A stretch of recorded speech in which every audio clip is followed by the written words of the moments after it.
What is going on, people of YouTube? My name is Kurtyoy and welcome back to another video. It's time for the differentials. Finally I've got to a new season, a new start to the new season and a new start to a new series. It's quite a tongue twister, that one. Today we've got differentials. I've selected 8 players that may be worth a risk in game week 1, maybe even beyond. So sit back, relax, move me to the bottom like that and enjoy this video.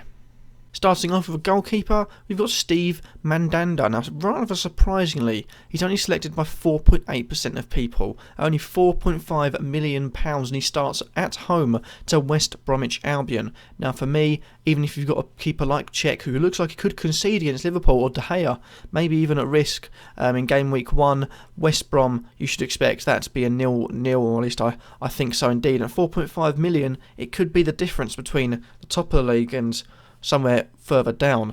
It's worth noting though, after that he has Tottenham away, Bournemouth at home, Middlesbrough away and Stoke at home. So anything could happen in those 5 games. Could be 5 clean sheets, could be 0, but it's a risk worth taking. On to a defender now, and we move on to Craig Dawson of West Bromwich Albion. £5 million, only owned by 2.8% of people. Now he starts off with an away game against Crystal Palace, as just mentioned before, as Crystal Palace start at home to West Brom. And I feel like I say, it could be a 0-0. But if there's going to be any difference, maybe Dawson bombing on from the back and right back, maybe even a header from a corner, could be the difference. So £5 million, I'd say, if you haven't got him already, well worth a risk and definitely could be the difference. Moving swiftly on to our last defender, we've got Glen Johnson. Now for me, Glen Johnson looks like he could be a real difference maker come game week 1. He's valued at £5 million, selected by just 0.7% of people, the lowest on this entire list of 8 players. Away to Middlesbrough immediately rings alarm bells for maybe goals conceded, even maybe a clean sheet in terms of Middlesbrough attacking options, but I feel like it's definitely a solid Stoke team, got a fully fit defence, and that's a Stoke team that can keep a clean sheet against a team like Middlesbrough. Moving on from that, they do have harder games, like in game week 2 and game week 4 they have home games against Manchester City and Tottenham respectively, but I feel like Stoke got off to really good starts this season and Johnson could be part of that. Moving on to the midfield, we've got Dusan Tadic of Southampton, valued at £7.5 million and selected by 5.2% of people, the highest amount on this list. Now in finding differentials, it's really hard to tell who's going to do well, but a home to Watford, a Watford that haven't improved their defence, and a Southampton that looks really dangerous last season, could be an alarm bell ringing for maybe a risk worth taking. Tadic will play in maybe the front of a 4-man midfield, 3 central midfielders behind him, and up in front of him will be 2 strikers, so a lot of opportunities for him to play through balls in, maybe drift out wide to cross balls in, and a home to Watford, I feel like that definitely could be a chance to get a few assists, maybe even a goal or 2, so a risk worth taking.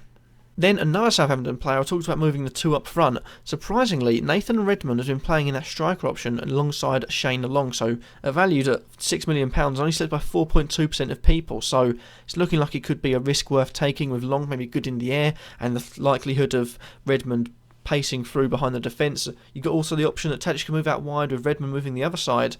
There's so many options for free-flowing attack. Redmond could be really dangerous this season, and valued at £6 million, 4.2%. Decent looking fixtures from game week 1 to 5. I'd say Redmond is definitely a risk worth taking.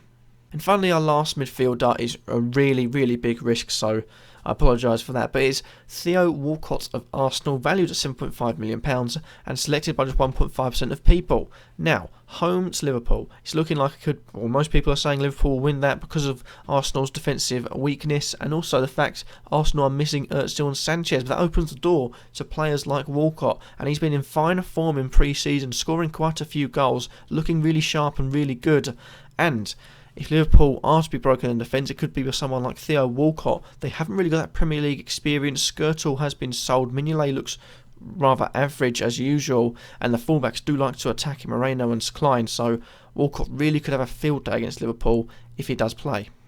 Now finally onto the attackers, we've got 2 of them. We're going to start off with Hull striker Abel Hernandez, who's valued at £6 million and is selected by just 1% of people.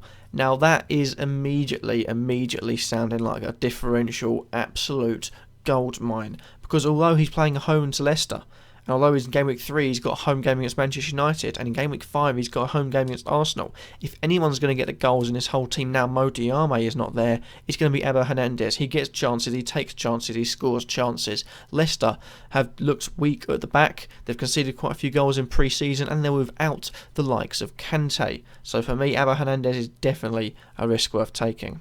And finally, the last attacker is Mr. Fernando Llorente of Swansea, valued at £6.5 million, selected by 1.9% of people. Now for me, he's only just signed, so you don't know what you're going to get, but he does look good. Swansea do like their big target men, like Danny Graham when they came into the league. You've got Wilfred Boney, you've got Bafton Big Gomes. They do like the players that play as target men.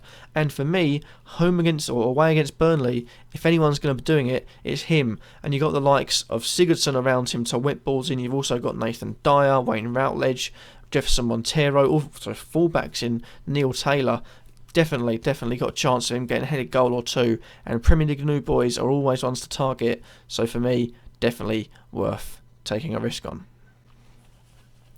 And that's that for this video. Hopefully you have enjoyed. Remember to hit the like button if you do. And what differentials are you risking on? Are you taking any risk, or are you just playing it safe as can be for the first game week? And is it worth taking risks? Are you going to take risks on any of these players? Let anyone know in the comment section down below. And I'll see you all in the next video for game week 2 of differentials. Peace.